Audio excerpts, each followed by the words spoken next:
Во втором спортивном состязании педагогов Зауралья приняли участие 11 команд из Белорецка, Баймака, Акьяра и Юлдыбаева. Первое подобное мероприятие состоялось в 2015 году в Белорецке.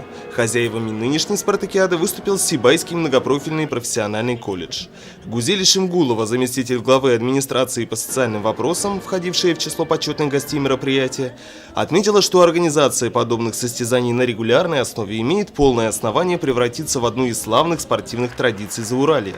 Она лично поприветствовала и пожелала успехов гостям Сибайской земли от лица руководства муниципального района. Радует то, что молодежь сейчас у нас выбирает здоровый образ жизни. Вы посмотрите, какие только секции и кружки они у нас не выбирают, и они достигают определенных результатов.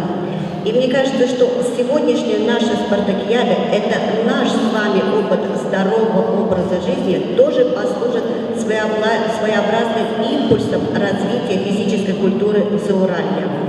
Далее по программе состоялось торжественное вручение благодарственных писем и грамот представителям всех собравшихся учебных заведений.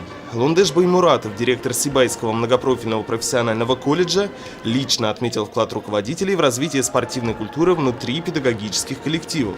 Сама цель мероприятия, как прокомментировал он нашей съемочной группе, привлечение преподавателей к систематическим занятиям физической культурой и спортом в целях повышения их работоспособности и социальной активности.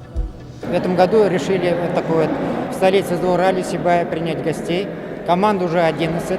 Наиболее активные сотрудники и преподаватели принимают участие. Мы за здоровый образ жизни.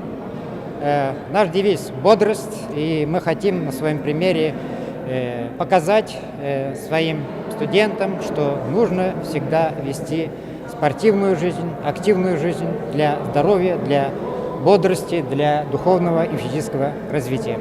Приехали все директора, все команды. Несмотря на погоду, несмотря, казалось бы, на тяжелое экономическое положение, мы этого не чувствуем, все зависит от нас.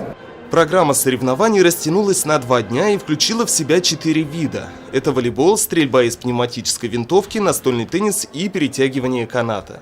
Параллельно состязания проходили на площадке Сибайского колледжа строительства и сервиса.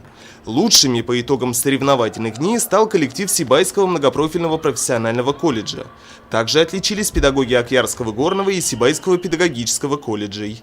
Все преподаватели получили огромный заряд бодрости и позитива, ведь помимо очевидной социальной пользы, занятие спортом еще и прекрасный способ организации корпоративного досуга. Ринат Музафаров, Радмир Ицингулов, Гульгина Раскильдина, телекомпания СТВ.